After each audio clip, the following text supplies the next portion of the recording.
கர்த்தர் கொடுத்த நாளுக்காக கர்த்தரை நான் நன்றி துதிக்கிறேன், ஸ்தோத்திரிக்கிறேன். இந்த உப்பு உப்பால் சாரமற்றப்பட்டதாக இருக்குன்னு சொல்லி ஆண்டவர் சொன்ன அந்த மத்திய வசனத்தை தான் இன்றைக்கும் இன்னொரு வசனத்தை வச்சு நம்ம தியானிக்க போகிறோம். ஆண்டவர் நம்மளை உலகத்துக்கு உப்பாக இருப்பீங்கன்னு சொல்லியிருக்காரு. அப்போ அந்த உப்பு எப்படி இருக்கணும் அப்படிங்கிறது தான் இந்த வசனம் சொல்லுது. நிறைய வசனங்கள் இருக்குது. நம்ம படிக்கும்பொழுது அந்த ஆண்டவருக்கு எப்படி இருக்கணும் அப்படிங்கிற காரியத்தை நம்ம கற்றுக்கிட்டு நம்ம போகும்பொழுது ஆண்டவர் எப்படிப்பட்ட காரியங்கள் நம்ம வாழ்க்கையில் இடையூறு பண்ணாலும் ஆண்டவர் நம்மளை நடத்துறதுக்கு வல்லமுள்ள தேவன். அதனால் இன்றைக்கி வசனத்தை தியானிக்கும் பொழுது ஆண்டவர் நம்மளோட கூட பேசும்படி நம்மளை ஜெயிப்போம். ஆண்டவர் பெரிய காரியங்களை ஜெயிப்போம். நல்ல தகப்பனே நமக்கு நன்றி செலுத்துகிற சுவாமி. வசனங்களை தியானிக்கும் பொழுது நாங்கள் என்ன செய்ய வேண்டும், எங்களை எப்படி நீங்கள் படைத்து இந்த உலகத்தில் வைத்திருக்கீங்க என்ற நோக்கத்தை நாங்கள் அறிந்து கொள்ளும் பொழுது மாத்திரம்தான் நாங்கள் ஆண்டவரே உமக்கு சாட்சிகளாகவும் உலகத்துக்கு சாட்சிகளாகவும் நான் நிற்க முடியும் என்ற இந்த வசனத்தின்படி நாங்கள் தியானிக்கும் போது எங்களோடு கூட நீங்கள் பேச வேணுமா ஜெபிக்கிறோம். ஆவியானவரை எங்களுக்கு கற்றுத்தந்து எங்களை வழிநடத்தமாக ஜெபிக்கிறோம். ஆண்டவரை அங்கே இங்கும் அலைந்து தெரியாதபடி உம்முடைய பாத்திலே அமர்ந்து இந்த மரியாதை போல நல்ல பங்கை தெரிந்து கொண்டு நீங்கள் கற்றுத்தருவதை நீங்கள் சொல்வதை நாங்கள் கேட்டு அதற்கு கீழ்ப்படியத்தக்கதான கிருபையை நீ தரணுமா ஜெபிக்கிறோம். எதிரியான சத்துரு எவனை விழுங்காமல் சுற்றி திரியும்போது தேவ ஆவியானவர் எங்களுக்காக எல்லாவற்றையும் செய்து முடிக்கிறவராக இருக்கிறீர் என்ற அந்த விசுவாசத்தை நாங்கள் பலப்பட்டு முழு ஆண்டவரை முழுமையான ஆசீர்வாதத்தை சுதந்திரத்துக் கொள்கிற பிள்ளைகளாய் காணப்பட நாங்கள் இழந்து போனதை எல்லாவற்றையும் எங்களுக்கு பெற்றுத்தர வந்த இந்த சிலுவையின் காட்சியிலே இந்த சிலுவையின் பாதத்திலே வந்து நின்று ஆண்டவரை நாங்கள் ஜெயத்தை பெற்றுக்கொள்ள சத்துருவின் எல்லா திட்டங்களுக்கும் மேற்கொள்ள பலன் தருகிற தேவனுடைய ஆவியானவரை பெற்றுக்கொள்ள தகப்பனே இந்த நாட்களிலே நாங்கள் வாசிக்கும் பொழுது வசனங்களை தியானிக்கும் பொழுதும் எங்களோடு கூட நீங்கள் இடைபட வேண்டுமா ஜெபிக்கிறேன் ஆண்டவரே. நீங்கள் இடைபடாவிட்டால் இந்த வசனத்தின் அர்த்தங்களை நாங்கள் புரிந்து கொள்ள முடியாது ஆண்டவரே. நீங்கள் வசனத்தை போதித்து நடத்துகிறவர், நல்ல மேய்ப்பன், எங்களுக்கு நல்ல மேய்ப்பனாக இருக்கீங்க. அதுக்கான ஆண்டவரே நன்றி செலுத்துகிறோம் ஆண்டவரே. நீங்கள் எப்பொழுதும் எங்களோடு கூட இருந்து எங்களை ஆண்டவரே ஆராதனைக்குரிய காரியங்களையும் ஆண்டவரே நாங்கள் ஜெபிக்கக்கூடிய காரியங்களையும் நீங்கள் கற்றுத்தந்து எங்களை நடத்த வேண்டுமா ஜெபிக்கிறோம். இப்படி கருத்தில் அர்ப்பணிக்கிற சுவாமி, என்ன தேவையாக இருந்தாலும் நீங்கள் சந்தித்து எங்களை வழிநடத்த வேண்டுமா ஜெபிக்கிறோம். எங்களை உப்பாய் மாற்றுங்க சுவாமி. அப்படி செய்து வழிநடத்துவதற்காக நன்றி செலுத்துகிறோம். ஜெபத்தை கேட்டு பதில் கொடுக்குற தேவன் நீங்கள். அதனால் நாங்கள் ஜெபிக்கும் பொழுதே எங்களோடு கூட நீங்கள் இடைபடுகிற தேவனாக இருக்கிறபடியா நன்றி செலுத்துறேன். துதிக்கான மயமெல்லாம் அம்மாக்கே செலுத்துகிறேன். ஏசு ரட்சகன் நாமத்தில் ஜெபங்களுக்கு நல்ல பிதாவே, ஆமென். பாடி துதித்து ஆண்டவருடைய வசனத்துக்கு கடந்து செல்லலாம். இது இந்த பாடலுடைய கருத்தை நான் ஒரு சின்ன காரியம் சொல்லியிருந்தேன். கிரகிக்கக்கூடாத காரியம். அவர் நம்ம கிரகிக்கணும்னா நம்ம அறிவுக்கு எட்டாத காரியத்தை செய்யக்கூடிய ஆண்டவருடைய பிரசனம். அது பாருங்கள் 2 கொரிந்தியர் 2:14 கொலோசியர் 1:10 இருக்குது. தேவனை அறிகிற அறிவிலே நாம் விருத்தி அடையணும்னு சொல்லி போட்டுக்குது கொலோசியரில். 2 கொரிந்தியர் 2:14 பார்த்திங்கன்னாக்கி அவருடைய அறிகிற வாசனையில் நம்ம இருக்கணும். அப்போ அவரை அறியணுன்னா ஒரு வாசனை இருக்குது. அதில் விருத்தி அடையணும்னா நம்ம இன்னும் ஜாஸ்தி அவர் பாத்தில் இருக்கும்பொழுது அதை விருத்தி அடைய பண்ண முடியும். நம்ம சொல்லணும்ல, ஒரு சின்ன காரியங்கள் செய்யும் பொழுதே அதை விருத்தி அடையினாக்கி இன்னும் நல்லா செய்யணும், இன்னும் நல்லா செய்யணும்னு சொல்லணும்ல. அதுமாதிரி நம்ம பாதத்தில் இருந்து அமர்ந்திருக்கும் போது தான் அந்த காரியங்களாம் நடக்கும். இந்த கிரகிக்கக்கூடாத காரியம் ஆண்டவருடைய வசனம் சொல்லுது. இந்த வசனத்தை வச்சு தான் அந்த பாடல் எழுதியிருக்காங்க. நல்ல கருத்துள்ள பாடல். இந்த பாடலை பாடி ஆண்டவருடைய வசனத்துக்கு கடந்து சொல்லலாம்.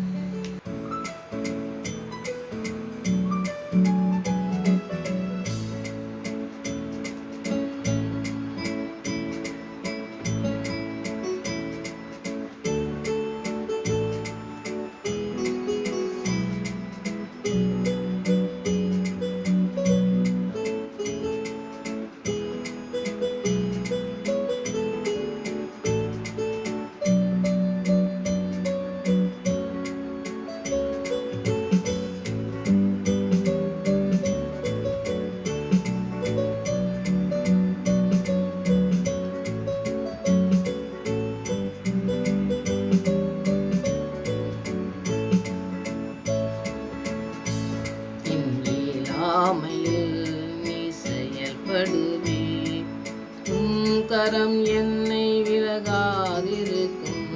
என் இயலாமையில் நீ செயல்படுவே, கரம் என்னை விலகாதிருக்கும். மலைகளை பெயர்ப்பீரென்றா, என் தடைகள் உமக்கு எம்மாத்திரம். மரித்தோரை எழச் செய்திருந்தா, என் நோய்கள் உமக்கு எம்மாத்திரம். கிரகிக்க முடியா காரியம் செய்வே, சர்வஞானியே உம்மை ஆராதிப்பே. கிரகிக்க முடியா காரியம் செய்வி சர்வஞானியே உமையாராதிப்பே.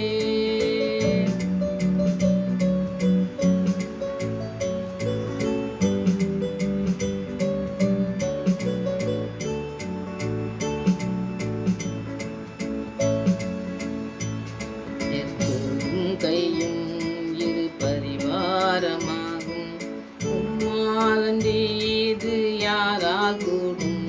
எப்போதும் கையும் இரு பரிவாரமாகும் உம்மாலன்றி இது யாரால் ஆகும்.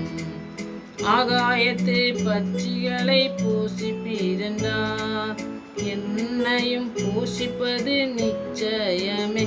காட்டு புஷ்பங்களை உடுத்துவது நீரே என்றார் என்னை குறைவின்றி நடத்துவதும் நிச்சயமே. கிரகிக்க முடியா காரியம் செய்வே சர்வஞானியே உமையாராதிப்பே.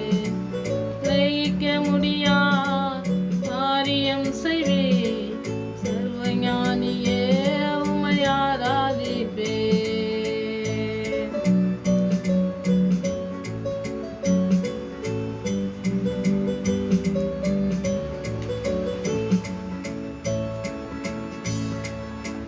தேவன் எனக்காய் ஏதாயிலும் செய்திடுவார் என்றாயிலும் என்னை மறந்தது உண்டா.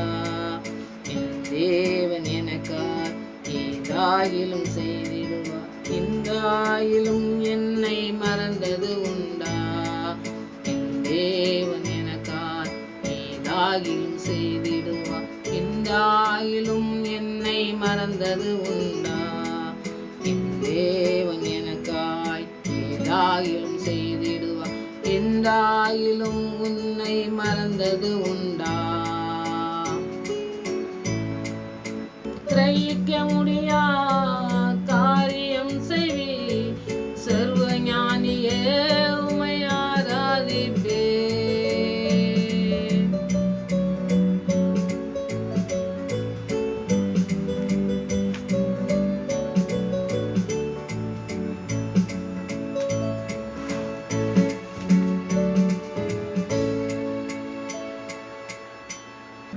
பூமிக்கு உப்பாக இருப்பீங்கன்னு ஆண்டவர் சொன்ன அந்த மத்தேயு வசனத்தை அன்றைக்கி படித்தோம். இன்றைக்கி வந்து பாருங்கள் கொலோசியர் 4:5-6 நீங்கள் படித்து பார்த்தீங்கன்னா கொலோசியர் 4:5-6 புறமே இருக்கிறவர்களுக்கு முன்பாக ஞானமாய் நடந்து காலத்தை பிரயோஜனப்படுத்தி கொள்ளுங்கள். புறம்பாக இருக்கிறவங்கன்னா மற்றவங்க அந்த பக்கத்தில் இருக்கிறவங்கள அவங்களுக்கெல்லாம் நீங்கள் எப்படி இருக்கணும் அப்படிங்கிறத சொல்லிவிட்டு அடுத்து சொல்கிறாரு, அவனுக்கு இணைந்தபடி உத்தரவு சொல்ல வேண்டும் என்று நீங்கள் அறியும்படிக்கு நீங்கள் எப்படி பேசணும் அப்படிங்கிறத சொல்கிறாரு. அப்போ உப்பாக இருக்கணும்னு சொன்னோம்னாக்கி அப்படி நம்ம உலகத்துக்கு எப்படியோ ஏற்ற மாதிரி நடக்கிறதுக்கு ஆண்டவர் சொல்லலை. நீ எப்படி பேசணும் அப்படிங்கிறத வந்து ஆண்டவர் சொல்கிறாரு. சொல்ல வந்து நீ அறியும்படிக்கு நீங்கள் உங்கள் வசனம் நீங்கள் சொல்கிற வசனம் வந்து எப்பொழுதும் கிருபை பொருந்ததாயும். ஆண்டவர்கிட்டே கிருபை இலவசமாக தந்தது. நம்ம ஒரு செய்தியில் நான் கேட்டேன், ஒரு பிரதர் ஜெபம் பண்ணாங்க, செய்தியெல்லாம் கொடுத்தாங்க. எனக்கு ரொம்ப அது நல்லா இருந்துச்சு. நீங்கள் வந்து செய்திகள் மற்றவங்க செய்தியெல்லாம் கேட்கும்பொழுது நல்லா நமக்கு வந்து வசனத்தை போதிக்கிறவங்க செய்தியெல்லாம் நிறைய கேட்கும்பொழுது நமக்கு ஆண்டவர் நிறைய கற்று தருவார். அதனால் யாருமே கேட்காம நாமளே படித்து அப்படிலாம் வர முடியாது. நம்ம ஆண்டவர் வந்து வசனங்களை தியானிக்கும் பொழுது அப்போ 12 சீசர்களை ஏன் அவரே சொல்லியிருக்கலாம்ல, 12 சீசர்களையும் போய் அவங்கள சீசர்களாக்க சொல்கிறாரு. அப்போ வசனத்தை யார் போதிக்கும்போது வசனம் வந்து கரெக்டாக போதிக்கிறவங்கள நம்ம கேட்கும் பொழுது நம்ம வசனம் வந்து இன்னும் நம்ம விருத்தி அடைய முடியும். அப்போ தான் அந்த வசனத்தை அவர் சொல்கிறாரு பாருங்கள், வசனம் எப்பொழுதும் கிருபை பொருந்தியதாயும் உப்பால் சாரமற்றதாயும் இருப்பதாக. அப்போ வசனம் தான், வசனத்தை நம்ம சொல்லும் பொழுது அது வந்து ஆண்டருடைய வசனம். ஆண்டர் தந்த கிருபை இருக்குது பார்த்தீங்களா. ஒரு பிரதர் சொல்லும்போது சொன்னாங்க, நான் வந்து என் பையன் வந்து இதுக்கு பாஸ்டருக்கு படிக்க போயிருக்கான், நீ வந்து பூசாரி ஆகிறாத அப்படின்னு சொன்னார். எனக்கு ரொம்ப அந்த வார்த்தை வந்து இன்னும் மறக்கலை. ஏன்னா அவங்க வந்து பணத்துக்காண்டி நம்ம போகக்கூடாது. பணத்துக்காக ஊழியம் செய்கிறதுக்கோ நம்ம பேருக்காக புகழுக்காக நம்ம ஊழியம் செய்வது வந்து தவறான காரியம். ஆண்டவருடைய வசனம் எப்படி இருக்கணும்னு பாருங்கள். கிருபை என்னது? ஆண்டவர் கிருபை வந்து பணத்துக்காக தராரு. நம்ம வந்து இப்போ இலவசமாக தராரு. இலவசமாக தந்து நீ சொல்லணும், மற்றவங்களுக்கு சொல்கிறதுனால நமக்கு ஆண்டவருடைய ஆசீர்வாதம் தான் நமக்கு கிடைக்கும். அவர் பூமிக்கு உப்பாக மாற்றணுன்னாக்கி அவர் தான் மாற்றி நம்மளை கொண்டு போகிறாரு. மாற்றி கொண்டு போகிற அவர் தான் வந்து நமக்கு பலன் கொடுக்கணும் இல்லையா? நம்ம வார்த்தையினால எதுவுமே நம்ம ஆசீர்வாதத்தை சுதந்திரிக்க முடியாதுங்கிறத முதல்ல இந்த உப்பை பற்றி படிக்கும்போது நம்ம தெரியணும். வசனம் வந்து எப்பவும் கிருபை பொருந்தியதாயும் உப்பால் சாரமேற்றதாயும் ஆண்டவர் வந்து நம்ம வசனத்தை போதித்து நம்மளை நடத்தும் பொழுது தான் அந்த காரியம் நம்ம செய்ய முடியும். அதை தான் இந்த கொலோசியரில் நம்ம படிக்கும். தேவனுடைய கிருபை வந்து நம்முடைய இருதயங்களில் கிரியை செய்யணும். அப்போ வந்து அந்த சத்தியத்தை பேசணும். நம்ம ஆண்டவருடைய சத்தியம் எப்படி இருக்குது? சத்தியத்தை இப்போ அறிவீர்கள், சத்தியம் உங்களை விடுதலையாக்குன்னு சொன்னோம்னா வசனம் தான்.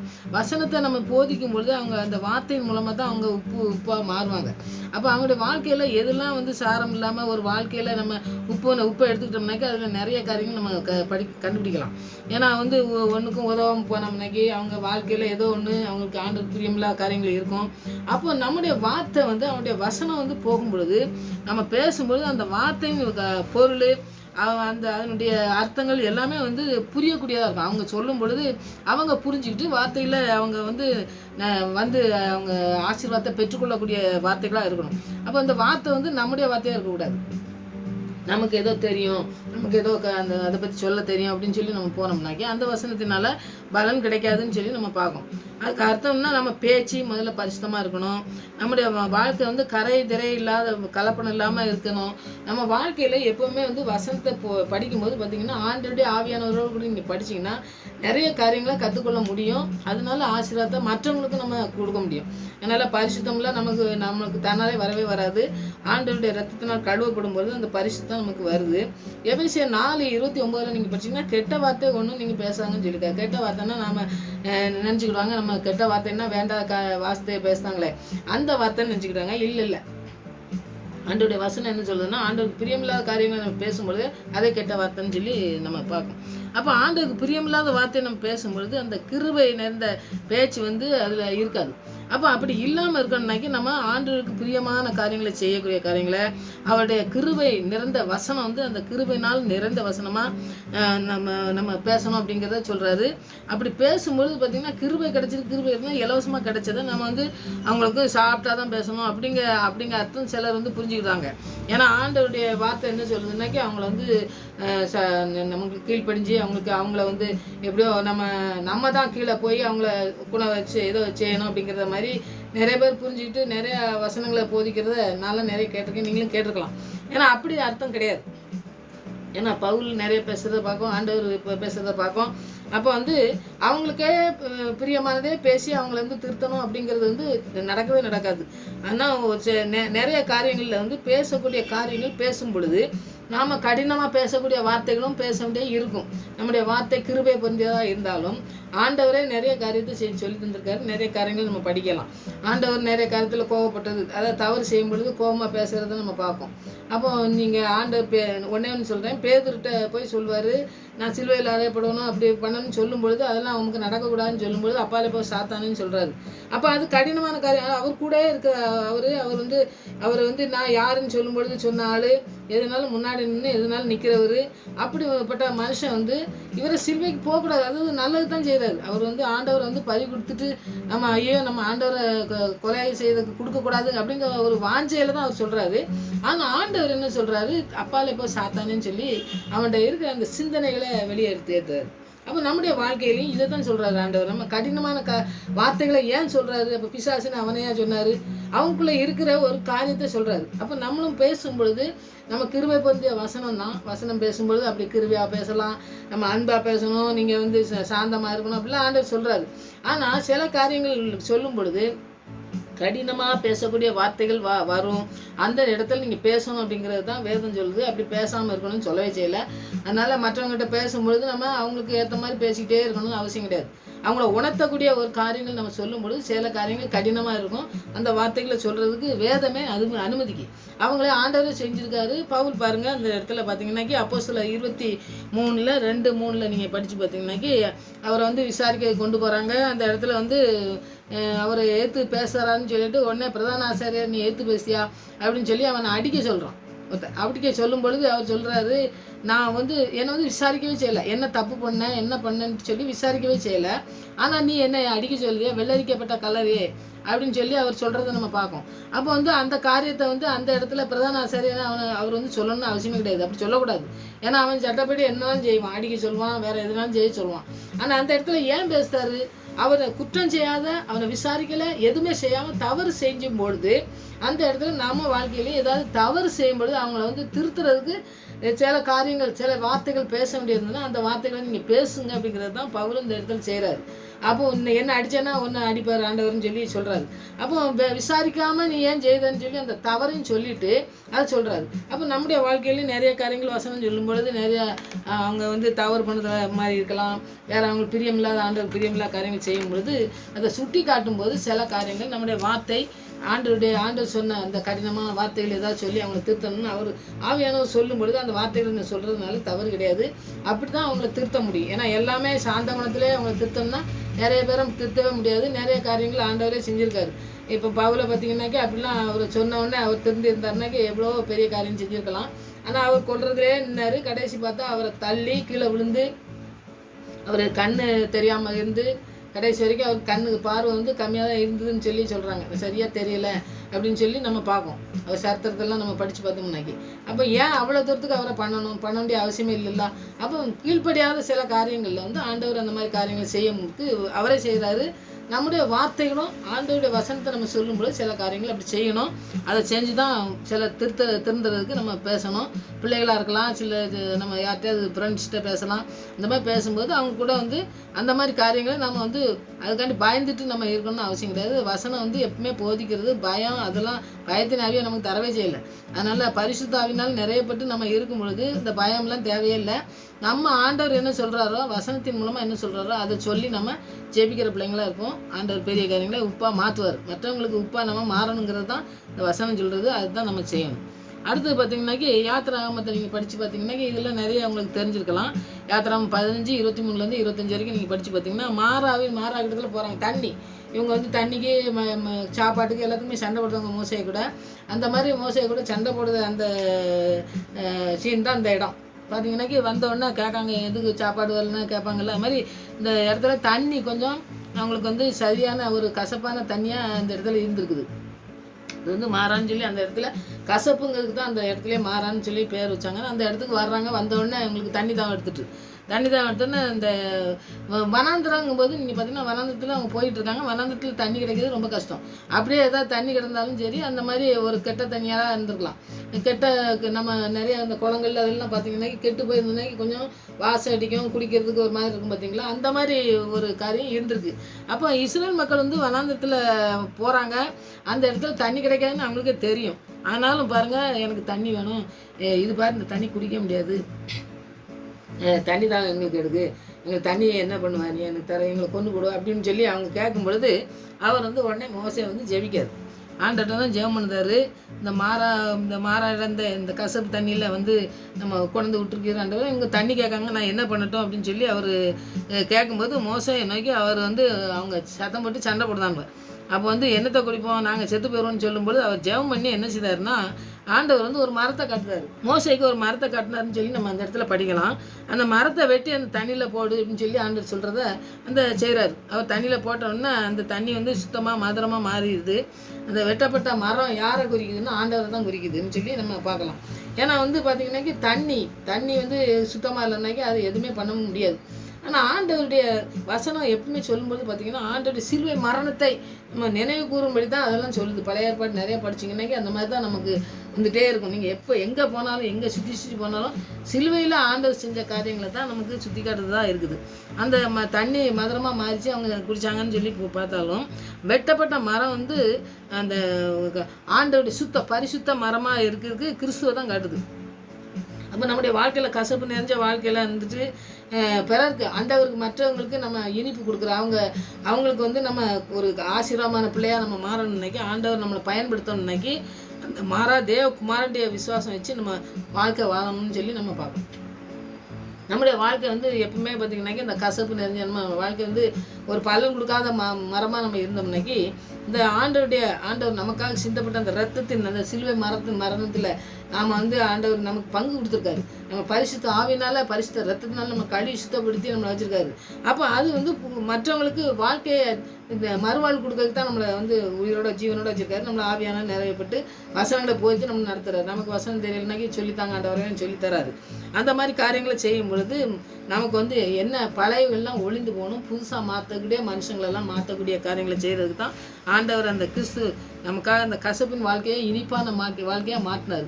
ஏன்னா இருளில் இருந்த மக்கள்லாம் வெளிச்சத்தை பெரிய பெரிய வெளிச்சத்தை கண்டாங்கன்னு சொல்லி மரண இருளின் பள்ளத்தாக்கில் நடந்தவர்களுக்கெல்லாம் வெளிச்சம் உதித்தது.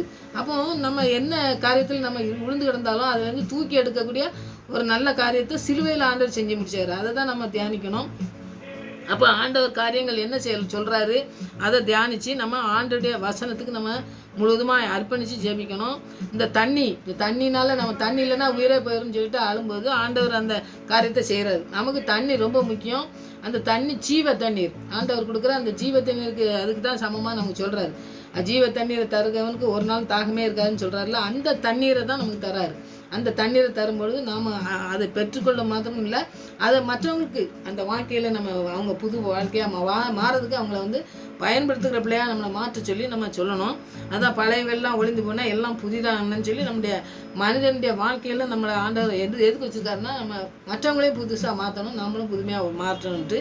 2 கொரிந்தியர் 5:17 நீங்கள் படித்து பார்த்தீங்கன்னாக்கி எல்லாம் பழையவெல்லாம் ஒளிந்து போனால் எல்லாம் புதிதாக மாறினுட்டு அந்த புதுசாக மாற்றுறதுக்கு நம்ம ஆண்டவருடைய இந்த ரத்தத்துக்குள்ளே நம்ம வரணும். பரிசுத்த ரத்தத்தினால் கழுவப்பட்ட பிள்ளைகளா, ஆவியானவர் நிறையப்பட்ட பிள்ளைகளா, அந்த ஜீவ தண்ணீரை நமக்கு தர சொல்லி, அதாவது முழுவதுமாய் நம்மளை நிறைக்கிறதுக்கு நம்ம ஒப்பு கொடுக்க பிள்ளைங்களா மாறும்பொழுது நம்ம உலகத்துக்கு உப்பாக மாற்ற முடியும். பூமிக்கு உப்பாக மாற்றுங்கன்னு சொல்லி ஆண்டவர் சொன்ன அந்த வார்த்தையின்படி நம்மளோட வாழ்க்கையை நிறைவேற ஆண்டோடைய பாத்திலேருந்து ஆண்டோட்ட ஜெபித்து நம்ம அந்த ஆசீர்வாதத்தை பெற்றுக்கொள்ள இன்றைக்கி நம்ம ஒப்பு கொடுக்கணும். ஒப்பு கொடுத்தோம்னாக்கி ஆண்டவர் அந்த காரியங்களை செய்வார். இஸ்ரேல் மக்கள் கீழ்ப்படியாதது தான் மறித்து போனாங்க எல்லாரும். அதனால் நம்முடைய வாழ்க்கை வந்து எப்பவுமே கட்டப்பட்டதாக, நம்முடைய வாழ்க்கை எப்பவுமே ஆண்டவருக்கு பிரியமானதாக நடக்கிறதுக்கு நம்ம அர்ப்பணித்து ஜெபிப்போம். ஆண்டவர் இந்த மாறாவை எப்படி மதுரமாக மாற்றினாரோ அதுபோல் நம்முடைய வாழ்க்கையிலும் மதுரமாக மாற்றி நம்மளை வழி நடத்தக்கூடிய நல்ல தகப்பன் நம்மளோட கூட இருக்கார். அதனால் ஜெபித்து வசனங்கள் தியானிங்க, ஆண்டவர் பெரிய காரியங்கள் செய்வார். இன்னொரு காரியம், எலிஷா காலத்தில் நடந்த காரியங்கள் 2 ராஜாக்கள் 2லேருந்து 2வது அதிகாரத்தில் 19லேருந்து 23 வரைக்கும் நீங்கள் படித்து பார்த்தீங்கன்னாக்கி எலிஷாவை பற்றி நீங்கள் பார்க்கலாம். எலிஷா எப்பவுமே பார்த்தீங்கன்னாக்கி 2 அற்புதங்கள் அவர் வந்து எலியா எடுத்துக்கொள்ளப்பட்ட போகும்பொழுது இது முதலாவது அந்த அற்புதத்தை தான் செய்கிறாருன்னு சொல்லி நம்ம பார்க்கணும்.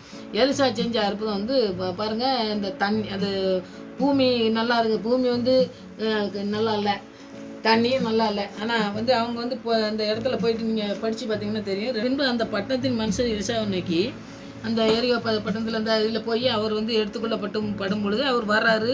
அந்த வரும்போது அவங்கள தேடி அவர் வந்து எடுத்துக்கொள்ளப்பட்டாருன்னு சொல்லும்பொழுது அவங்க நம்பாமல் போய் தேடி பார்ப்பாங்க. 3 நாள் தேடி பார்த்துட்டு அதுக்கு மேலே நீங்கள் படிச்சிங்கன்னாக்கி அந்த காரியங்கள் தான் நடக்குது. அவங்க அவரை காணலை, மேலே தான் போயிட்டார் உங்களுக்கு, இல்லை மேலே போயிருக்க முடியாது, அவர் எங்கேயா இப்போ சந்தேகம் அப்படி இருந்து போனோன்னா எலிசா சொல்கிறாரு, கேட்காம போயிட்டு அப்புறம் திரும்பி வரும்போது அவரை காணலைன்னு சொல்லிட்டு 3 நாள் தேடி அவர் காணலைன்னு சொல்லிட்டு வரும்போது தான் இங்கே திரும்பி வரும்போது அவர் வந்து சொல்கிற காரியங்களை நீங்கள் படிக்கலாம். 19 பின்பு அந்த பட்டணத்தின் மனுஷர் எலிசாவை நோக்கி, இதோ எங்கள் ஆண்டவன் காண்கிறபடி இந்த பட்டணம் குடியிருப்புக்கு நல்லது, தண்ணீரோ கெட்டது, நிலமும் பால் நிலமாக இருந்தார்கள். அந்த இடம் வந்து நல்லா தான் இருக்குது குடியிருக்கிறதுக்கு, ஆனால் தண்ணி கிடையாது, நிலமும் பால் நிலமாக இருக்குது அப்படின்னு சொல்லி அவர் சொல்கிறத நம்ம பார்க்கோம். நீங்கள் இப்போ கெட்டதுனாலே பார்த்திங்கன்னா அது ஒன்றுக்கும் லாய்க்கப்படாத இடம், தண்ணியும் சரியில்லை அப்படின்னு சொல்லி சொல்கிறத நம்ம பார்க்கோம். அப்போ அவங்க குறை சொல்லும் பொழுது அந்த 19லேருந்து 20வது வசனத்தை நீங்கள் படித்து பார்த்தீங்கன்னா, அப்பொழுது அவன் ஒரு புது தோண்டியை எடுத்து அதில் உப்பு போட்டு கொண்டு வாருங்கள் என்றான். அதை அவரிடத்தில் கொண்டு வந்தபோது அவர் 21வது வசனம், அவர் நீருற்றண்டைக்கு போய் உப்பை அதிலே போட்டு இந்த தண்ணீரை ஆரோக்கியமாக்கினேன், இனி இதில் சாவும் வராது, நிலம் பாலும் இராது என்று கர்த்தர் சொல்லுகிறார் என்றான். இப்போ ஆண்டவருடைய நாமத்தில் இவர் வந்து செய்கிறார். இப்போ அதுதான் நம்ம முக்கியமாக படிக்க வேண்டியது. அவர் வந்து ஏதோ உப்பை கொண்டு வந்து அப்படியே போட்டோன்னா அது மதுரமாக மாறிச்சு அப்படிங்கிறதுலாம் கிடையாது. நிலமும் சரியில்லை, தண்ணியும் சரியில்லைன்னு சொல்லும் பொழுது அவங்க சொல்கிற காரியங்களை பாருங்கள், எல்லாமே கெட்டு போய் கிடக்குன்னு சொல்கிறாங்க. வாழ்க்கையில் எல்லாம் கெட்டு, அதில் வந்து ஊர் நல்ல ஊர், தண்ணி கிடையாது, நிலமும் சரியில்லையா அப்படின்னு சொல்லும் பொழுது இவர் அந்த தண்ணியை வந்து ஆரோக்கியமாக மாற்றினேன்னு சொல்கிறது. அப்போது ஆரோக்கியங்கும்போது நமக்கு வந்து அந்த தண்ணி ஒன்றுக்கும் உதவாமல் இருக்கிற ஒரு தண்ணியை வந்து அவங்களுக்கு பயனுள்ள தண்ணியாக மாற்றுறாரு. அப்போ நம்ம இந்த உப்பை பற்றி படிக்கும்போது பார்த்திங்கன்னா அவர்லாம் பாருங்கள், அந்த உப்பை போட்டார் அது ஆரோக்கியமாச்சு அப்படின்னம்னாக்கி எல்லாமே ஆண்டவர் சொல்கிற வசனம் தான். வசனத்தின் மூலமாக ஜெபித்து தான் அவர் வந்து அதை செஞ்சுருப்பார். நமக்கு காரியங்களுக்காண்டி சொல்லியிருக்காங்க. அப்போ வந்து பாருங்கள், ஆரோக்கியமாக்கி இதில் சாவும் வராது, இந்த நிலம் வந்து பாலும் வராது. அப்போ வந்து இந்த நிலம் வந்து நல்லா விளையும். இந்த தண்ணியும் வந்து இந்நாள் வரைக்கும் அந்த தண்ணி அப்படியே மதுரமாக இருக்குன்னு சொல்லி நம்ம அடுத்த வசனம் எலிசா சொன்ன வார்த்தையின்படியே அந்த தண்ணீர் இந்நாள் வரைக்கும் இருக்கிறபடி ஆரோக்கியம் ஆயிற்று அப்படின்னு சொல்லி நம்ம பார்ப்போம். இப்போ வசனத்தை பார்த்திங்கன்னாக்கி நிறைய காரியங்கள் நம்ம வசனத்தை படிக்கும்போது தான் நமக்கு புரியும். ஏன்னா வந்து பார்த்திங்கன்னாக்கி இவர் செய்கிற ஒரு காரியம் பெரிய காரியம் செய்யவே செய்யலை. ஏதோ அந்த எலியா காலத்துலலாம் அவர் வந்து எதிர்த்துனவங்களுக்கு எதிராக முழங்கால்னு ஜெபம் பண்ணி ஆண்டவரே நீங்கள் அக்கினி இறக்குங்கன்னு சொல்லி சொன்னார். அந்த மாதிரி எதுவும் செஞ்ச மாதிரியே இல்லை. ஆனால் வந்து பாருங்கள், அந்த உப்பை கொண்டே போட்டு அந்த நீராண்டையில் அவர் சொல்கிறாரு, இதை போட்டு தண்ணீரை ஆரோக்கியமாக்கினேன் அப்படின்னு சொல்லி அவர் சொன்ன மாதிரி இருந்தாலும் இனி இதில் சாவும் வராது, நிலம் பாலும் இராது என்று கர்த்தர் சொல்கிறார். அப்போ அந்த தண்ணிக்குள்ள உப்பு போடும்போதே இவர் என்ன சொல்கிறாரு, ஆண்டவருடைய நாமத்தினால தான் நான் இதை செய்கிறேன். ஆண்டவர் என்ன சொல்லி வசனத்தின் மூலமாக எனக்கு சொல்லியிருக்காரு, இது கெட்டு போகிறதுக்கெல்லாம் நான் விட மாட்டேன், இதெல்லாம் அவங்க ஆரோக்கியமாக தான் இருப்பாங்க, இவங்க வந்து ஆசீர்வாதமாக தான் இருப்பாங்க, இவங்க வந்து என் பிள்ளை அப்படின்னு சொல்லி ஆண்டவர் சொல்லியிருக்காரு. இடம் எதுவுமே வந்து பால் நிலமாக மாறாது. ஆண்டவர் சொல்லியிருக்காரு, கர்த்தர் சொல்கிறார் அப்படின்னு சொல்கிற வசனத்தை மாத்திரம் நீங்கள் தியானிங்க, அந்த பெரிய காரியங்களை செய்வார். பாருங்கள், இதில் எந்த விதமான சாவும் வராது, இதில் வந்து அது ஒன்றுக்கும் உதவாத நேரமாக இருந்தது, அப்படி இருக்கவே இருக்காது அப்படின்னு சொல்கிறாரு. அப்போ நம்ம வாழ்க்கையில் வசனம் போகும் பொழுது கர்த்தர் சொல்கிறாருன்னா கர்த்தர் என்ன சொல்கிறாரு, வசனத்தின் மூலமாக நம்மளோட கூட பேசுகிறாரு.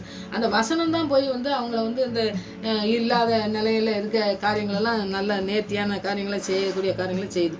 அந்த எரியா பட்டணத்தில் அந்த நீரை வந்து ஆரோக்கியமாக மாற்றுனது, அந்த நிலைமை மாற்றுனதுலாம் பாருங்கள் எப்படி வந்து அவங்களுடைய வாழ்க்கையில் எப்படி ஒரு கஷ்டமான நிலையில தான் இருந்திருக்கும். ஏன்னா நிலம் விளையல்னாக்கி ஒன்றாகாது, தண்ணி இல்லைன்னா நிலம் விளையாது. ரெண்டுமே வந்து அவங்களுக்கு தேவைப்பட்ட காரியத்தை செஞ்சு அதை வந்து ஒரு பெரிய ஆசீர்வாதத்தின் ஊற்றாக மாற்றுறாரு. அப்போ மற்றவங்களை வந்து எத்தனை பேர் இருந்திருப்பாங்க பாருங்கள். அந்த ஒரு பட்டணம் அப்படிங்கும்போது ஒரு ஆள் 2 ஆள்லாம் இருந்திருப்பாங்க, நிறைய பேர் இருந்திருப்பாங்க பார்த்தீங்களா. அந்த மாதிரி ஒரு பட்டணத்தையே வந்து ஒரு தண்ணியை ஒரு ஆரோக்கியம் பண்ணி அந்த நிலத்தெல்லாம் நல்லா பண்ணி கொடுக்காருனாக்கி அப்போ எவ்வளோ பெரிய ஆண்டவர் ஆசீர்வாதத்தை ஒரு மனுஷன் மூலமாக ஆண்டவர் செய்கிறான்னு பாருங்கள். அப்போ எலிசாவின் மூலமாக மாத்திரம் செய்ய முடியாது, நம்ம மூலமாகவும் ஆண்டவர் செய்யக்கூடிய காரியங்களை செய்வார். ஆனால் கர்த்தர் செய்கிறாருங்க ஒரு காரியத்தை நாம் எப்பொழுதும் சொல்லணும். நம்முடைய வார்த்தை ஏதோ போய் அதில் வந்து கிரியை பண்ணக்கூடாது. அந்த தவறை பண்ணும்பொழுது தான் பார்த்திங்கன்னாக்கி நிறைய இடத்துல பார்த்திங்கன்னாக்கி எனக்கு எல்லாம் தெரியும்னு சொல்லி போகிறவங்களுக்கு தான் அடி. என்னால் எல்லாம் செய்ய முடியும்னு போனோம்னாக்கி அதில் தான் வந்து விழுந்து போகிறான். ஆனால் ஆண்டவருடைய வார்த்தையை தியானிச்சுட்டு போய் யாருமே வந்து தோல்வி அடையதே கிடையாது. அவரை முன்னாடி வச்சு போகும்பொழுது எந்த இடத்துலையும் தோல்வி இல்லை.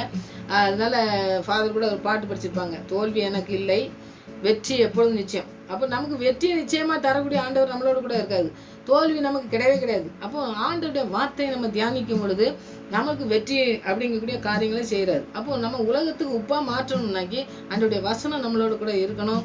அவர் தான் எல்லாம் செய்கிறாருங்கிற ஒரு காரியத்தை எலிசா செஞ்சார். நான் இதை ஆரோக்கியமாக்குதுன்னு சொல்லிட்டு திருப்பி கர்த்தர் சொல்கிறான்னு தான் சொல்கிறாரு. இவன் வந்து செய்கிற, அதாவது நம்ம ஒரு வேலையை செய்கிறோம், நம்ம வசனத்தை சொல்கிறோம், வசனத்தை சொல்லக்கூடியவங்க நம்மளாக இருக்கலாம், ஆனால் அதை கிரியை பண்ணக்கூடியவர் ஆண்டவர் தான். பவுலே சொல்வார், நான் வந்து பிரசங்கம் பண்ணுதேன், இது பவுல் நான் பவுலாக சிலுவையில் அறையப்பட்டேன் அப்படிம்பாரு. அப்போது நம்ம அந்த வசனத்தை தியானிக்கும் பொழுது நிறைய பார்த்திங்கன்னாக்கி அவங்க தன்னை வந்து பெருமை பாராட்டவே மாட்டாங்க. எதையுமே வந்து நான் தான் செய்கிறேன், என்னால் தான் இது செய்ய முடிஞ்சதுன்னு சொல்கிறதே கிடையாது.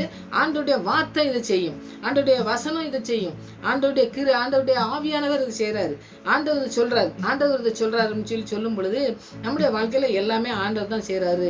எங்களை உப்பாக மாற்றினது ஆண்டவர், எங்களை வந்து மற்றவங்களுக்கு பிரயோஜனமாக மாற்றுறது அவர் தான். அவருடைய கிருபை பொருந்திய வசனம் தான் எங்களை மாற்றும், எங்களை நடத்தும், அதுதான் உங்களையும் நடத்தும் அப்படின்னு சொல்லி நம்ம அவங்கள படிக்க சொல்லும் பொழுதே பார்த்தீங்கன்னாக்கி நீங்கள் கிருபை நிறைந்த வசனத்தை ஆண்டவர் பாதத்திலேருந்து படிங்க, ஆண்டவருடைய பாதத்தில் அமர்ந்து ஜெபிங்க அப்படின்னு சொல்லி நம்ம கற்றுக் கொடுக்கும்போது அவங்க அதெல்லாம் பற்றி கொள்வாங்க.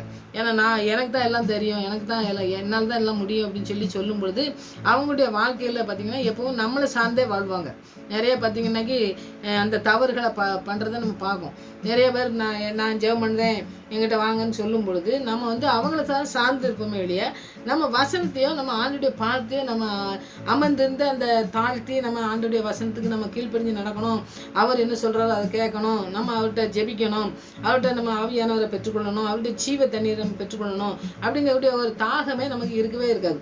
அப்போ அவங்க செய்வாங்க, நம்ம ஏன் செய்யணும் அப்படின்னு சொல்லிட்டு அப்படி நிறைய காரியங்கள் நம்ம தவறு பண்ணுறோம். அந்த தவறு வந்து இந்த நாட்களில் இருக்கவே கூடாது. உப்பா மாற்ற பூமிக்கு உப்பா இருக்கிறீர்கள் அப்படின்னு சொல்லிட்டாரு. அப்போ இருக்கிறீர்கள்னு சொன்னோம்னாக்கி அப்போ நம்மளை மாற்றி வச்சிருக்காரு. நாம தான் மாறாமல் நம்ம இருக்கோம் அப்படிங்கிறத உணர்ந்து நம்ம ஜெபிக்கும் பொழுது நம்ம உலகத்துக்கு இந்த வசனங்களை சொல்லும் பொழுது ஆண்டவர் நம்மளை உப்பாக மாற்றுவார். இப்போ எலிசா மூலமாக மாற்றினார் பார்த்தீங்களா, மாறாவின் தண்ணீரை எப்படி மாற்றினார். ஒரு ஒரு ஒரு மனுஷனை வச்சு தான் செய்தார். ஒரு மனுஷனை கொண்டு என்ன செய்யணும்னு சொல்லி ஆண்டவர் வச்சுருக்காரோ, நம்மளை கொண்டு என்ன செய்யணும்னு வச்சுருக்காரோ அதை வந்து செய்கிறதுக்கு அவருக்கு வல்லமை உண்டு. நம்ம சித்தத்துக்கு நம்ம திட்டத்துக்கு என்னோ திட்டத்தை நம்ம போட்டுட்டு நம்ம வகுத்துக்கிட்டு அதன்படி நடந்தோம்னாக்கி நம்ம தோல்வி அடைகிறதுக்கு வாய்ப்பு இருக்குது. அதனால் ஆண்டவருடைய வசனத்துக்கு நம்ம கீழ்ப்படியணும்.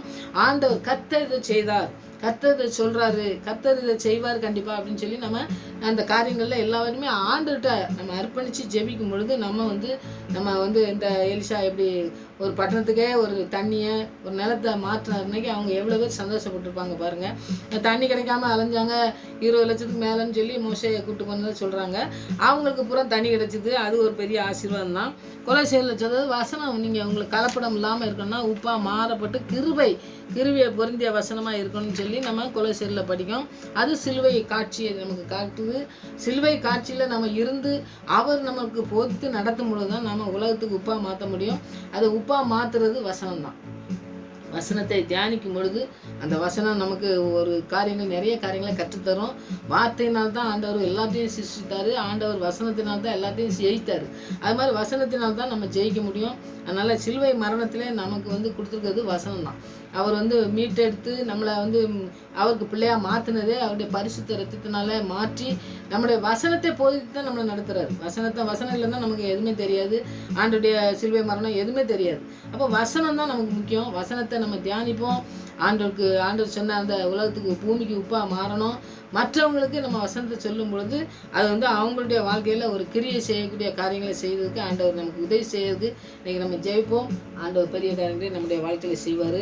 நீங்கள் அற்புதமான காரியங்கள் நிறைய வசனங்கள் இருக்குது, அதெல்லாம் தியானிங்க. ஆண்டவர் செய்த காரியங்களை நீங்கள் ஆண்டோடைய பாதத்தில் இருக்கும்போது அதிகமாக நீங்கள் அவருடைய பிரசனத்தில் நீங்கள் இருந்து ஜெபிக்கும் பொழுது ஆண்டவர் நிறைய பேருக்கு நமக்கு ஆசீர்வாதமாக மாற்றுவார். அநேக பிள்ளைங்கள் பார்த்திங்கன்னா தவறு செஞ்சு போகிற பிள்ளைகளுக்காண்டி நம்ம ஜெபிக்கும் பொழுது நம்ம வசனத்தை போதிக்கும் பொழுது ஆண்டோடைய நாமம் மகிமைப்படும், நம்மளும் ஆசீர்வாதமாக இருக்க முடியும். அதனால் நம்மளை குடும்பங்களை பிள்ளைகளை எல்லாத்தையும் அர்ப்பணித்து நம்ம போகிற இடத்துல பேசும் பொழுது நம்ம நடந்து போகும் பொழுது எல்லாமே பார்த்திங்கன்னா ஆண்டுடைய வசனம் நம்மளோட கூட இருக்கும் பொழுது அவங்கள்ட்ட பேசும்பொழுது அது கிருபை பொருந்திய வசனமாக இருக்கும். அது கிருபை நிறைந்த வசனமாக மாத்திரமில்லை, எச்சரிப்பின் சத்தத்தையும் கொடுக்கும். ஆண்டுடைய நாமமும் மகிமைப்படும். நம்முடைய வாழ்க்கையிலையும் ஆசீர்வாதத்தை சொந்தித்துக் கொள்வோம். அந்த காரியங்களை செய்ததுக்கு இன்றைக்கி வசனத்தை தியானிங்க, ஆண்டவருக்கு அர்ப்பணிங்க, ஆண்டுடைய பாதத்தில் இருங்க, பெரிய காரியங்களை செய்வார். ஆமென். ஜெயிப்போம். கிருபையே கிருபையே மாறாத உங்க கிருபையே கிருபையே கிருபையே மாறாத உங்க கிருபையே உங்க கிருபைதான் எங்களை தாங்கி சென்றது. உங்க கிருபைதான் எங்களை நடத்தி செல்லுது. உங்க கிருபைதான் எங்களை தாங்கி செல்லுது. உங்க கிருபைதான் எங்களை நடத்தி செல்லுதப்பா. கிருபையே கிருபையே மாறாத உங்க கிருபையே கிருபையே கிருபையே மாறாத உங்க கிருபையே. ஆம் சுவாமி. உங்கள் கிருபை தான் எங்களுக்கு போதுமானதாக இருக்கிறபடியா நன்றி ஆண்டவரே. இலவசமாக எங்களுக்கு தந்தீங்க ஆண்டவரே, எங்களை மீட்டு கொண்டீங்க நன்றி ஆண்டவரே. உம்முடைய கிருபைக்கு ஈடானது இந்த உலகத்தில் எதுவுமே இல்லை ஆண்டவரே. உம்முடைய கிருபையினால் எங்களை போஷித்து நடத்துகிறீர் ஆண்டவரே. எங்களை தெரிந்து கொண்ட ஆண்டவரே, ஆண்டவர் நீங்கள் எங்களுக்கு கிருபை தந்து எங்களை தெரிந்து கொண்டீங்க ஆண்டவரே, எங்களுக்கு நன்றி.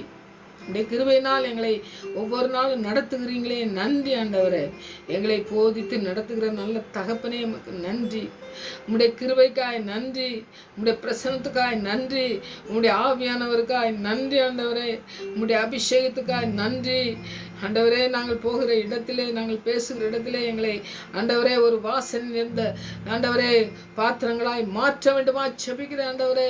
உம்முடைய வல்லமுள்ள வார்த்தைகள் எங்களுடைய வாழ்க்கையிலே கிரியை செய்ய வேண்டுமா செபிக்கிற ஆண்டவரே. உடைய வசனம் தான் எங்களை போதித்து நடத்தணும் ஆண்டவரே. உடைய வார்த்தை தான் எங்களுக்கு கிருபை ஆண்டவர் தர வேண்டும் ஆண்டவரே. உடைய ஜீவ தண்ணீரை தான் எங்களுக்கு ஊற்ற வேண்டும் ஆண்டவரே.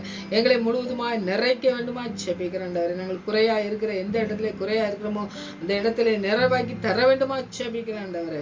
போதித்து நடத்துகிற ஆண்டவரே ஸ்தோத்தரிக்கிறோம். நீதியை குறித்தும் நியாய தீர்ப்பை குறித்தும் கண்டித்து உணர்த்துகிற தேவ கிருபை இந்த நாட்களே எங்களுடைய வாழ்க்கையிலே கிரியை செய்ய வேண்டுமா செபிக்கிற ஆண்டவரே. ஒவ்வொருவருக்கும் நீர் அந்த அறிவை தந்து ஞானத்தினால் நிறைக்க வேண்டுமா செபிக்கிற ஆண்டவரே. அப்படி நீங்கள் ஆண்டவரே தவறி போயிருக்கிற பிள்ளைகள் ஆண்டவரே, நீங்கள் ஆண்டவரே ஆவியானவரால் நிறைத்த பிள்ளைகளை நடத்த வேண்டுமாய் அர்ப்பணிக்கிறோம் சுவாமி. வசனங்களின் மூலமாய் உங்களுடைய பாதத்திலே அமர்ந்திருக்கிற பிள்ளைகளாய் நீங்கள் பேசுகிற சத்தத்தை கேட்டு அதுக்கு கீழ்ப்படிந்து நடக்கிற பிள்ளைகள், அநேக பிள்ளைகள் எழும்பதை கண்டு உம்மை துதிக்க எங்களுக்கு கிருபை செய்யுங்க ஆண்டவரே. ஜீவனோடு வைத்திருப்ப நோக்கத்தை நிறைவேற்றுங்க ஆண்டவரே. வெறுமையாய் அல்ல, நிறைவான பலனோடுமை சந்திக்க ஆயத்தப்பட கிருபை செய்யுங்க. ஒவ்வொருடைய வாழ்க்கையில் நீங்கள் பலன் கொடுக்கிற பிள்ளைகளாய் மாற்றுங்க. பயனற்று கிடக்கிற இடங்களை ஆண்டவரே, இருள் நிறைந்த வாழ்க்கையை எல்லாம் மாற்றுகிற தேவன், வெளிச்சத்தை கொடுக்கிற தேவன் தகப்பனே, நீங்கள் செய்து முடிக்க வேண்டுமா செபிக்கிற ஆண்டவரே. ஆரோக்கியம் இல்லாத இடத்துல ஆரோக்கியத்தை தருகிற தேவன் தகப்பனே, நாங்கள் எங்கெல்லாம் பலன் இல்லாதபடி இருக்கிறோமோ அந்த இடத்துல பலன் கொடுக்கத்தக்கதாய் நீங்கள் தலை நிமிர செய்கிற தேவ கிருபை நாட்களிலே ஒவ்வொரு பிள்ளைகளையும் நடத்த வேண்டுமா செபிக்கிறோம் ஐயா. கேட்குற பிள்ளைகளே, நீங்கள் ஆண்டவரே என்ன கேட்டாலும் அதை செய்கிற தேவன் ஆண்டவரே. அதை எப்படி கேட்க வேண்டும் என்று ஆண்டவரே வசனத்தின் மூலமாக போதித்து நடத்த வேண்டுமா செபிக்கிற ஆண்டவரே. நாங்கள் கேட்டு பெற்றுக்கொள்ளவும் ஆசீர்வாதத்தை சுதந்திரத்துக்குள்ள பிள்ளைகளாக மாற மாற்றுறோம் ஆண்டவரே.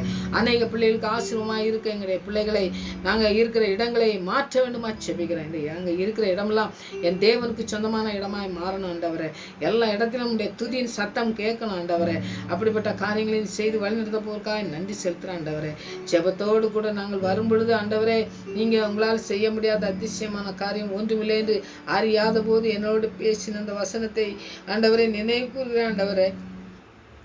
மலை எல்லாம் செய்ய முடியும் என்று இதே வார்த்தையை ஆண்டவரை அனுப்பி சுகம் கொடுக்கிற தேவ கிருபை நாட்களிலே ஆண்டவரை எல்லாத்தையும் செய்து முடிக்க வளம் உள்ளதாக இருக்கிறபடியா நன்றியோடு துதிக்கிறேன், ஸ்தோத்தரிக்கிறேன் ஆண்டவரை.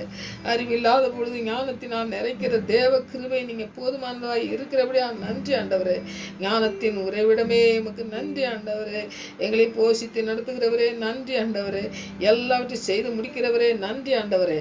உம்மை மாத்திரம் நம்பி ஜெபிக்க, உம்முடைய கருத்திலே மாத்திரம் அர்ப்பணித்து ஜெபிக்க, உம்முடைய பாதத்திலே மாத்திரம் அமர்ந்திருந்து ஜெபிக்க தேவ கிருபை எங்களுக்கு போதுமானதாக இருக்கிறபடியா நன்றி. ஆவியானவர் எங்களை உணர்த்தி வழி நடத்துகிற தயவுக்காய் நன்றியோடு துதிக்கிற ஸ்தோத்தரிக்கிறேன் ஆண்டவரே. ஆவியானவர் எங்களை நடத்தி செல்ல ஆண்டவரே.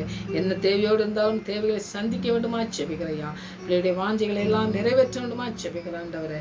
ஒப்பு கொடுக்குற ஒவ்வொரு பிள்ளைகளையும் ஆசிரித்து நாட்களே உயர்ந்த ஆண்டவரை அடைக்கலத்திலே வைத்து காக்க வேண்டுமா ஜெபிக்கிற ஆண்டவரே. பூமிக்கு உப்பாய் மாற்றுங்க ஆண்டவரே. உடைய சிலுவையின் தியானத்திலே ஆண்டவரை இன்னும் அதிகமாய் பாதத்தில் அமர்ந்திருக்கத்தக்கதாய் தியானிக்கத்தக்கதாய் எங்களுக்கு கிருபை பாராட்டி வழிநடத்தத்தக்கதாய் நோக்கி ஜெபிக்கிறோம் ஆண்டவரே. எங்களுடைய ஜெபத்துக்கு பதில் கொடுத்து எங்களை வழிநடத்துகிற தயவுக்காக நன்றி. நம்ம நடத்த போவதற்காக நன்றி செலுத்துகிறோம் ஆண்டவரே. சத்ரு எத்தனை திட்டங்கள் வைத்தனா எல்லாவற்றையும் மத்தமாக்கி தேவ கிருபைகளை ஆண்டவரை தலை நிமிர்ந்து நிற்க செய்ய போவதற்காக நன்றி செய்து கொண்டு இருக்கிறபடியா நன்றி செலுத்துகிறேன் ஆண்டவரே. உண்மையே நோக்கி பார்க்க, உண்மையே ஆராதிக்க எங்களுக்கு கற்றுத்தந்துகின்ற வாழ்க்கையை ஆண்டவரே நாங்கள் அதை செய்து முடிக்க எங்களுக்கு பேலன் தந்து வழிநடத்தமா செபிக்கிறோம் ஆண்டவரே. ஆவியானவரை எங்களை நடத்தி செல்லணுமா செபிக்கிறோம். உடைய கருத்தில் அர்ப்பணிக்கிற சுவாமி, எங்களுடைய ஜெபத்துக்கெல்லாம் பதில் கொடுத்தபடியா நன்றி. உடைய கரத்திலே கொடுத்த ஒன்றே ஆண்டவரே பறித்துக்கொள்ள முடியாது சொன்ன தேவன், அப்படியே நீர் ஆண்டவரே பலன் கொடுத்து உமக்கு 30 100 ஆண்டவராய் 100 மாறணும் ஆண்டவரே. 30, 60, 100 மாறணும் ஆண்டவரே. பலனுள்ள பிள்ளைகளாக மாற்றணும். இதை மாற்றி வழிநடத்த போறதுக்காக நன்றி செலுத்துகிறேன். துதிக்கிறேன், ஸ்தோத்திரிக்கிறேன். மறுபடியும் நம்முடைய சமூகத்தில் வருவரை எங்களை காத்து வழிநடத்தமாக ஜெபிக்கிறேன். துதிகன மயமெல்லாம் அமைக்க செலுத்துகிறேன். ஏசு ரட்சகர் நாமத்தில் ஜெபங்கள் நல்ல பிதாவே. ஆமென்.